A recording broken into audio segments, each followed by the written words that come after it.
Hi everyone, welcome to 9th standard kalikachetharike English.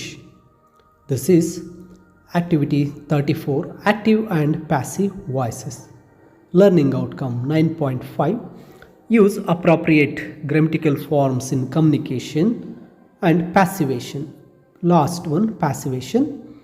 Here activity 34 about active voice and passive voice. Firstly, it is given what is the meaning of active voice and passive voice.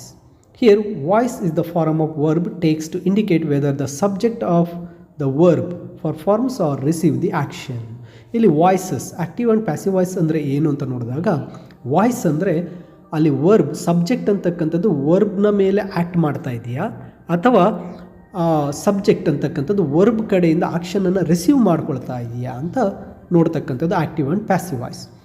ಈ ಒಂದು ವಿಡಿಯೋದ ಡಿಸ್ಕ್ರಿಪ್ಷನಲ್ಲಿ ನಿಮಗೆ active and passive ವಾಯ್ಸ್ನ ಒಂದು ಲಿಂಕ್ಸನ್ನು ಕೊಟ್ಟಿರ್ತೇನೆ. ಅಲ್ಲಿ ನಿಮಗೆ ಕ್ಲಿಯರಾಗಿ ಅರ್ಥ ಆಗೋ ರೀತಿ active and passive voice separate videos ಇದೆ. ಇಲ್ಲಿ ವಾಯ್ಸ್ ಅಂದರೆ ಅರ್ಥ ಇಷ್ಟೇ, ಒಂದು ಸೆಂಟೆನ್ಸಲ್ಲಿ subject. For example, I like mango. ಇಲ್ಲಿ ಐ ಲೈಕ್, ನಾನು ಲೈಕ್ ಮಾಡ್ತೇನೆ ಮ್ಯಾಂಗೋವನ್ನು. ಐ ಲೈಕ್ ಮ್ಯಾಂಗೋ ಅನ್ನೋದು ಆ್ಯಕ್ಟಿವ್ ವಾಯ್ಸ್, ಮೀನ್ಸ್ ಇಲ್ಲಿ ಸಬ್ಜೆಕ್ಟು ವರ್ಬ್ನ ಮೇಲೆ ಆ್ಯಕ್ಟ್ ಮಾಡ್ತಾ ಇರುತ್ತೆ. Mango liked by me, liked by me. ಇಲ್ಲಿ ಬೈ ಮೀ ನನ್ನಿಂದ ಅನ್ನೋದು ಕೊನೆಯಲ್ಲಿದೆ, ಬೈ ಮೀ ಅನ್ನೋದು ಕೊನೆಯಲ್ಲಿದೆ. ಸೊ ಇಲ್ಲೇನಾಗ್ತಾ ಇದೆ, receives the action from verb, verb ಕಡೆಯಿಂದ ಆ್ಯಕ್ಷನನ್ನು ರಿಸೀವ್ ಮಾಡಿಕೊಳ್ಳುತ್ತೆ. ಇದನ್ನು ನಾವು ವಾಯ್ಸ್ ಅಂತ ಕರಿತೀವಿ. ಅದರಲ್ಲಿ active voice and passive voice ಅನ್ನೋದನ್ನು ನೋಡೋದಾದರೆ, subject of A sentence is doing the action is called active voice. ಇಲ್ಲಿ ಸಬ್ಜೆಕ್ಟ್ ಐ, ಮೀ, ಶಿ ಅಂತ. For example, Ramu kicked the ball. ಇಲ್ಲಿ ರಾಮು ಅನ್ನೋದು subject, kicked the ball. Ramu ಏನು ಮಾಡ್ತಾ ಇದ್ದಾನೆ, ಆ್ಯಕ್ಷನನ್ನು ಮಾಡ್ತಾ ಇದ್ದಾನೆ. That is called active voice. It is shows the importance of A person.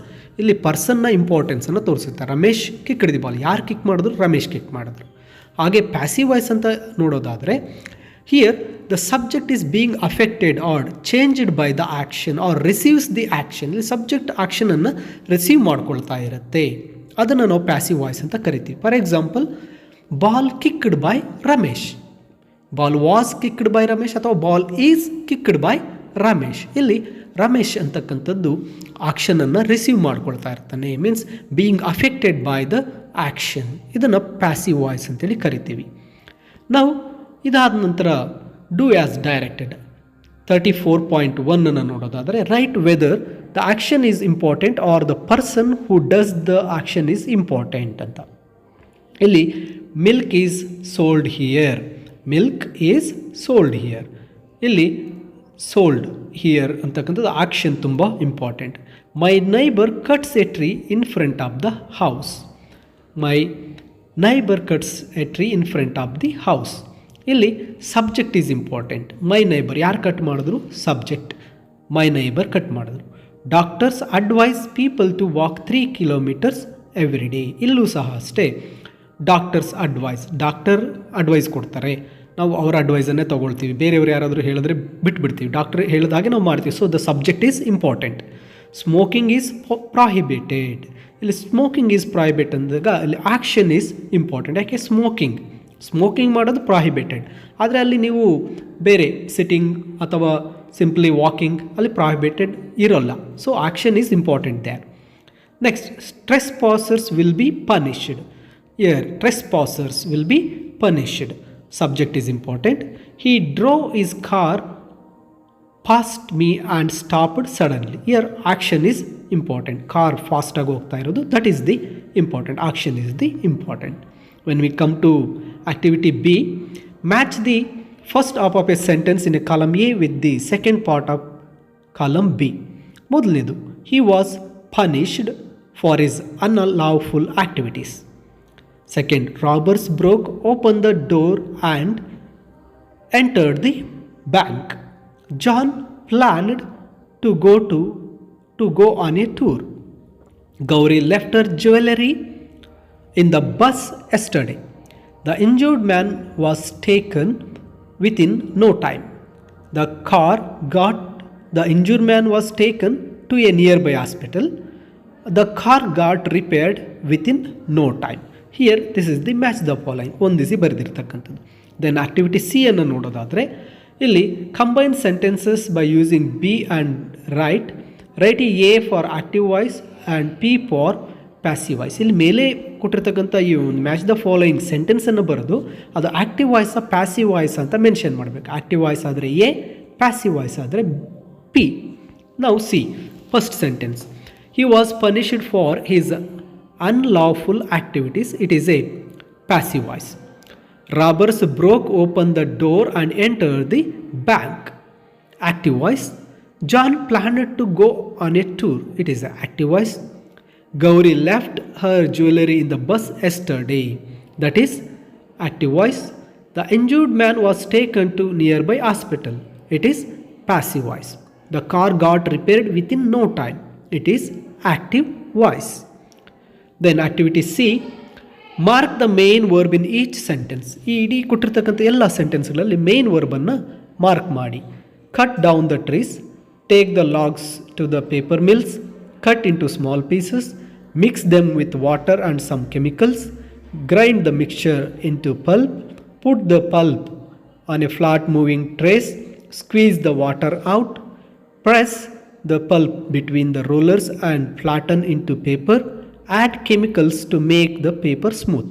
Here the first words are all the main verbs in the sentences.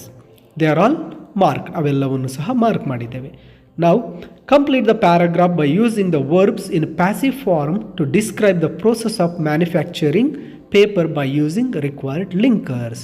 ಇಲ್ಲಿ ನೋಡಿ ಮೇಲೆ ಕೊಟ್ಟಿರ್ತಕ್ಕಂಥ ಈ 9 ಸೆಂಟೆನ್ಸ್ಗಳನ್ನು ಯೂಸ್ ಮಾಡಿ ಅದನ್ನು ಪ್ಯಾಸಿವ್ ವಾಯ್ಸ್ ಥರ ಮಾಡಿ ಒಂದು ಪ್ಯಾರಾಗ್ರಾಫನ್ನು ಬರೀರಿ ಅಂತ.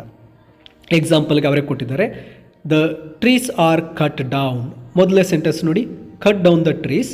ಅಲ್ಲಿ the trees is a subject. ಆ ಟ್ರೀಸ್ ಸಬ್ಜೆಕ್ಟನ್ನು ಸಬ್ಜೆಕ್ಟ್ ಪ್ಲೇಸಲ್ಲಿ ಬರ್ಕೊಂಡಾಗ ದ ಟ್ರೀಸ್ ಅನ್ನೋದು ಪ್ಲೂರಲ್ ಬಹುವಚನ ಇರೋದ್ರಿಂದ ಆರ್ ಅಂತ ಬರೀಬೇಕಾಗತ್ತೆ. The trees are cut down. The trees are cut down ಅಂತ ಬರೆದಿದ್ದಾರೆ. Next, the logs are taken to the paper mills.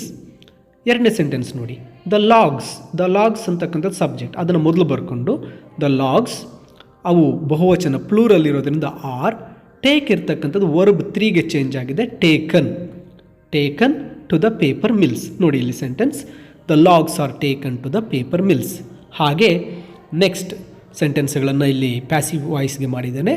The logs are cut into small pieces, they are mixed with water and some chemicals, the mixture is grinded into pulp, the pulp is put on flat moving trays, the water is squeezed out, the pulp is pressed between the rollers and flatten into paper, chemicals are added to make the paper smooth.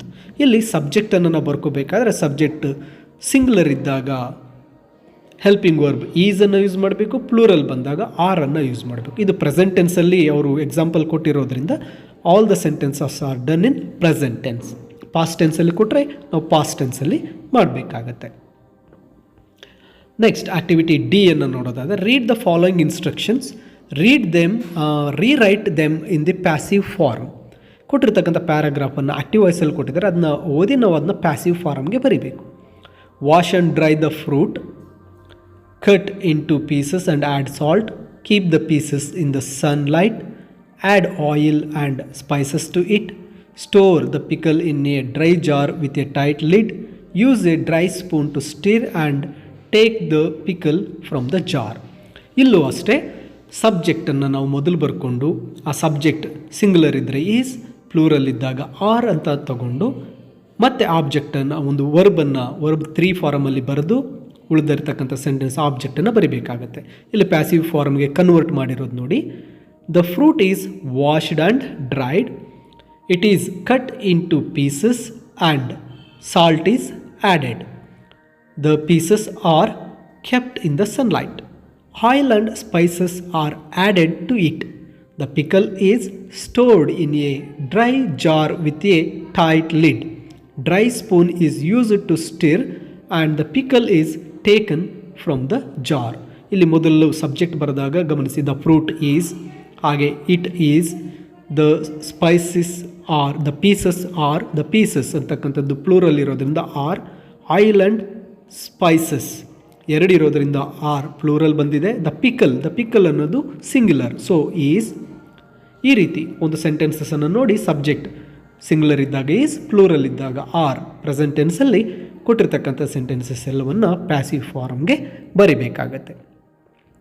Okay, this is the activity 34 active and passive voices. Learning outcome 9.5 use appropriate grammatical forms in communication, that is passivation. ಇದು ಪ್ಯಾಸಿವೇಷನ್ನ ಒಂದು activities ಆಗಿರುತ್ತೆ. This is the end of the 34 activity. Let's see 35 activity in the next video. If you like this video, press the like button and share this video to your friends.